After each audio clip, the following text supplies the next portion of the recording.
কাঁচা আমের আচারের মধ্যে সবথেকে সহজ এবং সেরা স্বাদের আচার হচ্ছে আজকের রেসিপি। কাঁচা আমের আচার নাম শুনলেই জিভে জল চলে আসবে। আর আচার যদি এই সহজ পদ্ধতিতে এত লোভনীয় স্বাদের বানিয়ে নেওয়া যায় আর একবার বানিয়ে 1 বছরের বেশি সংরক্ষণ করে খাওয়া যায় বিনা ঝামেলায়, তাহলে আর কোনো কথাই হবে না। দেখে নিন তার সহজ রেসিপি। কাঁচা আমের আচার বানিয়ে নিতে প্রথমে এখানে কয়েকটা কাঁচা আম নিয়েছি। আমি এখানে 500 গ্রাম কাঁচা আম নিয়েছি।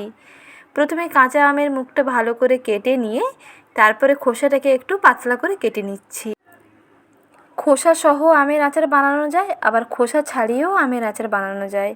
দুইটি আচারের রেসিপি অলরেডি আমার চ্যানেলে দেওয়া আছে, চাইলে ওখান থেকে দেখে নিতে পারেন খোসা সহ আমের আচার কেমন করে বানাতে হয়। আর আজকের আচারটা বানাবো খোসাবিহীন। প্রথমে খোসাটাকে ভালো করে ছাড়িয়ে নিলাম, তারপরে আঁটির মধ্যে বীজটাকে ফেলে দিয়ে আঁটি সমেত আমটাকে এইভাবে ছোটো ছোটো টুকরো করে কেটে নিয়েছি। এখন আমগুলোর মধ্যে নুন ও হলুদ মেখে নিচ্ছি। 1/2 চামচ নুন এবং 1/2 চামচ হলুদের গুঁড়ো দিয়ে আমগুলোকে কিছুক্ষণ পর্যন্ত মাখিয়ে রেখে দেবো, যাতে নুন ও হলুদ আমের মধ্যে ভালোভাবে ঢুকে যায়। প্রায় ধরুন 30 মিনিট। 30 মিনিট রেখে দেওয়ার পরেই দেখবেন আম থেকে এই রকম জল ছাড়বে। যেহেতু নুন দেওয়া হয়েছে, আমের থেকে টক জলটা অনেকটাই বেরিয়ে যাবে এবং আমগুলো আগের থেকে দেখবেন একটু নরম হয়ে যাবে। এখন এই আমগুলোকে চড়া রোদের মধ্যে ঘন্টা 2 মতো শুকিয়ে নিতে হবে। শুকিয়ে নিলে আমগুলো থেকে জলটা একেবারে শুকনো শুকনো হয়ে যায়। তারপরে আচার বানালে আচারটা বহুদিন পর্যন্ত সংরক্ষণ করা যাবে, নষ্ট হয়ে যাওয়ার কোনো রকম ভয় নেই। আর আমের আচার বানিয়ে নিতে যে যে মশলাগুলো নিচ্ছি তা দেখিয়ে দিচ্ছি। প্রথমেই নিয়েছি 3টে শুকনো লঙ্কা, সঙ্গে নিলাম 3 টুকরো দারচিনি এবং কয়েকটা গোলমরিচ, আর নিলাম 1 চামচ জিরে, 1 চামচ মৌরি আর 1 চামচ গোটা 5 ফোড়ন, আর দেব একটা তেজপাতা।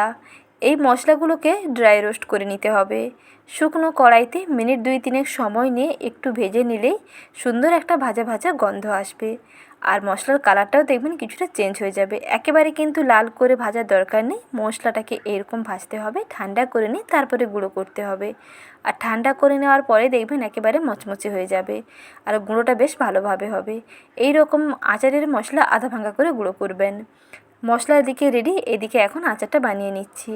আচার বানিয়ে নিতে প্রথমেই দিয়ে দিলাম কড়াইতে কিছুটা সর্ষের তেল। তেলের মধ্যে একটা শুকনো লঙ্কা এবং 1 চামচ গোটা 5 ফোড়ন দিয়ে তারপরে দিচ্ছি 1/2 চামচ হলুদের গুঁড়ো এবং তারও হাফ দিচ্ছি লঙ্কার গুঁড়ো। আর এই আচারটা সর্ষের তেলে বানাতে হবে। আমগুলো যাতে তেলের মধ্যে ডুবে থাকে সেটা কিন্তু খেয়াল রাখবেন। তেলের মধ্যে হলুদের গুঁড়ো এবং লঙ্কার গুঁড়ো দেওয়ার কারণে এই আচারের কালারটা দেখবেন দুর্দান্ত হবে।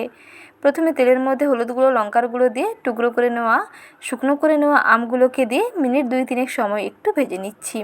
একটু উল্টে পাল্টে সব আমগুলোকে ভেজে নিতে হবে। আমগুলো যখন একটু নরম হয়ে যাবে তারপরে এর মধ্যে স্বাদ মতো চিনিটা অ্যাড করুন। আর চিনি দিয়ে আমগুলোর সঙ্গে মিশিয়ে নিয়ে গ্যাসের ফ্লেমটাকে বন্ধ করে দিতে হবে। চিনি দিয়ে সঙ্গে সঙ্গে কিন্তু গ্যাসের ফ্লেমটাকে চালিয়ে রাখবেন না, তাহলে চিনিটা কড়াইয়ের তলায় লেগে যেতে পারে আর আচারটা তেতো লাগতে পারে। আর আমগুলো অনেক শক্ত হয়ে যাবে, তাই গ্যাসের ফ্লেমটাকে বন্ধ করে চিনিটা গলে যাওয়া পর্যন্ত অপেক্ষা করুন। তারপরে ঢাকনাটা খুলে যখন দেখবেন যে চিনিগুলো বেশ সুন্দর গলে গেছে আর তেলটা এরকম ভেসে উপরে উঠে এসছে, তখন এর মধ্যে 1 চামচ ভিনিগার দিয়ে দিন। ভিনিগার দেওয়ার পরে দেখবেন শিরাটা বেশ সুন্দরভাবে রেডি হয়ে যাবে। আরও তারপরে যখন আমগুলো এইরকম শিরার মধ্যে ফুটতে থাকবে, সবশেষে দিয়ে দিতে হবে সেই গুঁড়ো করে নেওয়া আচারি মশলা। আর আচারের মশলা আবারও বলছি একটু আধা ভাঙা করে গুঁড়ো করবেন, তাহলে আচারের মধ্যে মশলার টেস্টটা বেশ ভালো লাগবে। একেবারে মিহি করে গুঁড়ো করার প্রয়োজন নেই। কিছুক্ষণ ফোটানোর পরেই যখন আমগুলো সুন্দর নরম হয়ে যাবে এবং চিনির পাকটা বেশ সুন্দর চিটচিটে হয়ে আসবে, তাহলেই বুঝতে পারবেন যে আচার একেবারেই রেডি। নামানোর আগে সবশেষে 1 চিমটে লবণ এখানে অ্যাড করে দিন। 1 চিমটে লবণ দেওয়াতে আচারের টেস্টটা দেখবেন দুর্দান্ত হবে, একেবারে টক ঝাল মিষ্টি মুখরোচক চটপটা হবে। তার জন্য 1 চিমটে লবণ দিয়ে দিন। আর তেলটা দেখুন এইরকম ভেসে উঠে আসছে, অতএব আচার একেবারেই রেডি। এখন এই আচারটাকে ঠান্ডা করে নিয়ে একটা কাঁচের বয়ামে ভরে রেখে দিন, 6 মাসের বেশি ভালো থাকবে। আর কাঁচা আমের এই টক ঝাল মিষ্টি মুখরোচক আচারের সহজ রেসিপিটি ভালো লেগে থাকলে প্লিজ একটি লাইক করবেন। রেসিপি দেখার জন্য জানাই অসংখ্য ধন্যবাদ। ভালো থাকবেন।